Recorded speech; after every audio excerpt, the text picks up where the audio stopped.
आजकल लोग जाति कुल या परंपरा हिंदू मुस्लिम सिख और ईसाई को धर्म मान लेते हैं बिना आत्मविश्लेषण किए। क्या यह उचित कार्य है?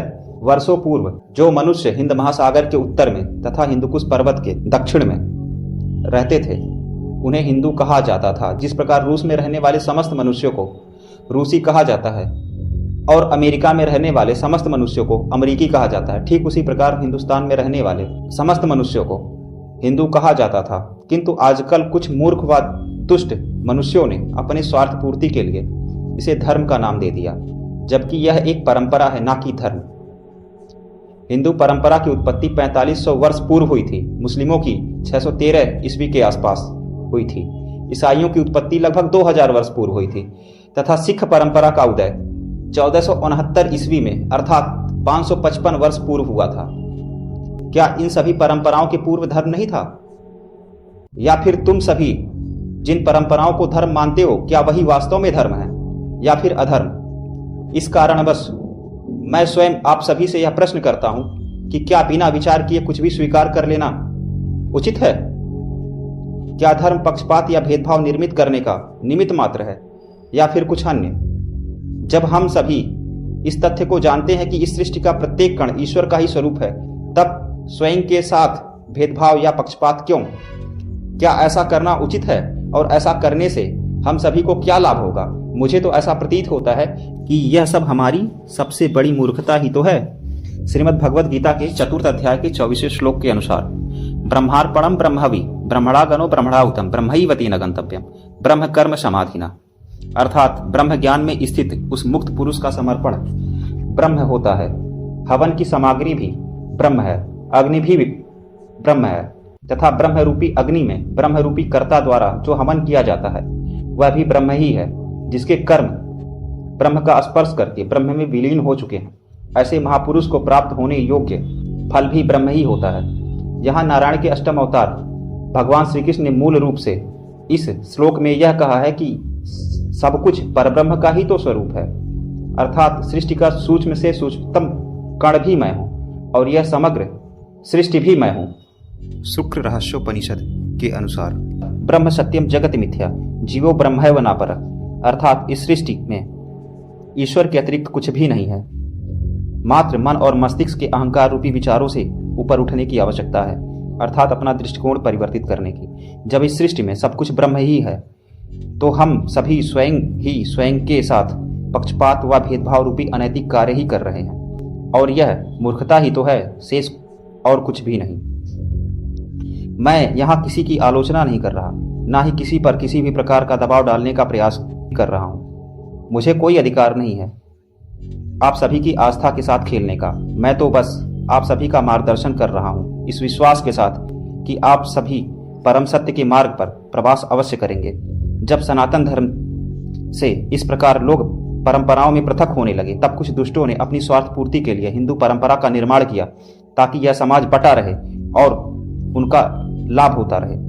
अभी भी कुछ फूट डालो राज्य करो की नीति ही चल रही है, जिसका संचालन कुछ राजनेता और कुछ पाखंडी अपने स्वार्थ पूर्ति के लिए कर रहे हैं ताकि इस समाज पर उनका वर्चस्व बना रहे और वो समस्त पृथ्वी को धर्म जाति व कुल के नाम पर बांटकर अपना व्यक्तिगत लाभ लेते रहें।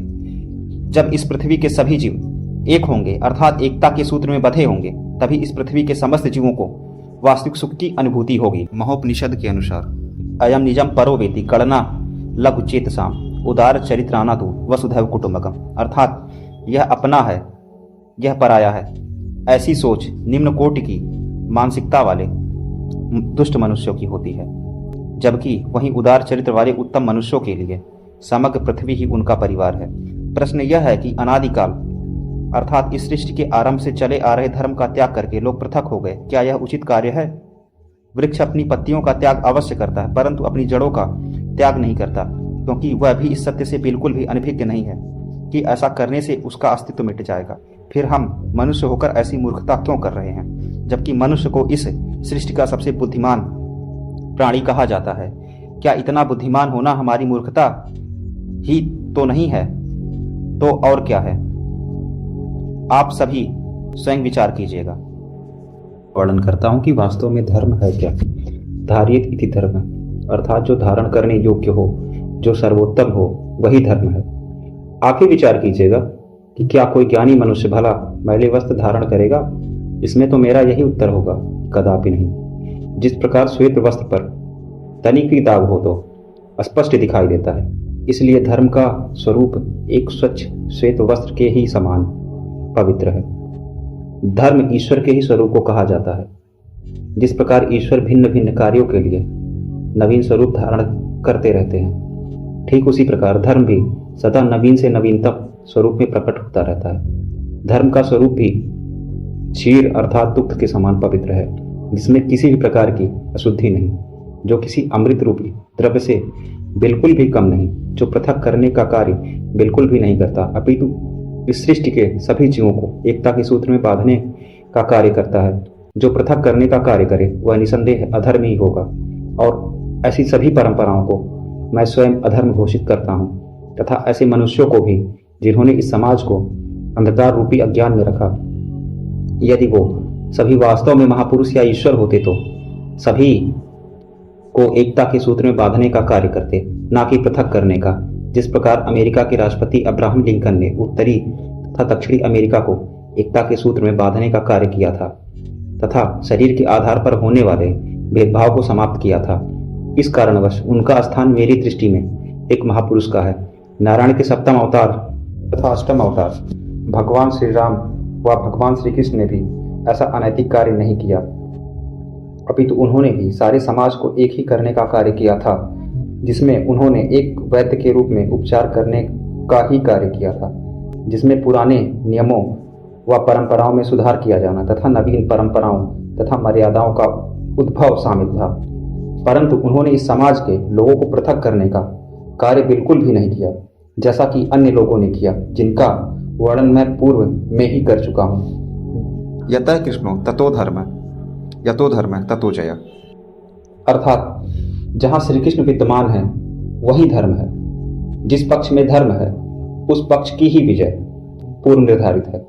जय संहिता महाभारत में इस श्लोक का वर्णन कुल 11 बार किया गया है, परंतु इस श्लोक को नवदुर्गा के अंतिम स्वरूप देवी सिद्धिदात्री ने अर्जुन द्वारा युद्ध के पूर्व शक्ति आराधना करने पर व शिवजी ने पाशुपतास्त्र का ज्ञान देने से पूर्व अर्जुन से कहा था।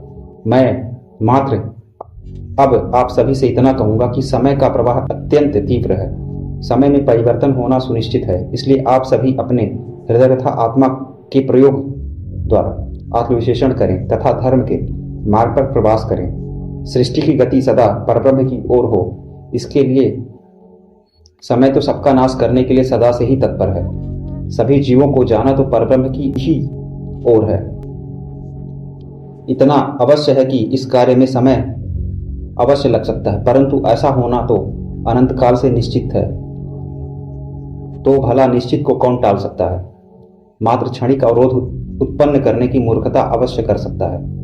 जिस प्रकार नदी के प्रवाह में कुछ ऐसी छोटी लकड़ियां प्रवाहित होती हैं जो नदी की धारा के साथ ही प्रवास करना सहर्ष स्वीकार कर लेती हैं, तो वही उसके विपरीत कुछ ऐसे पत्थर भी होते हैं जो नदी की धारा को रोकने का प्रयास करते हैं।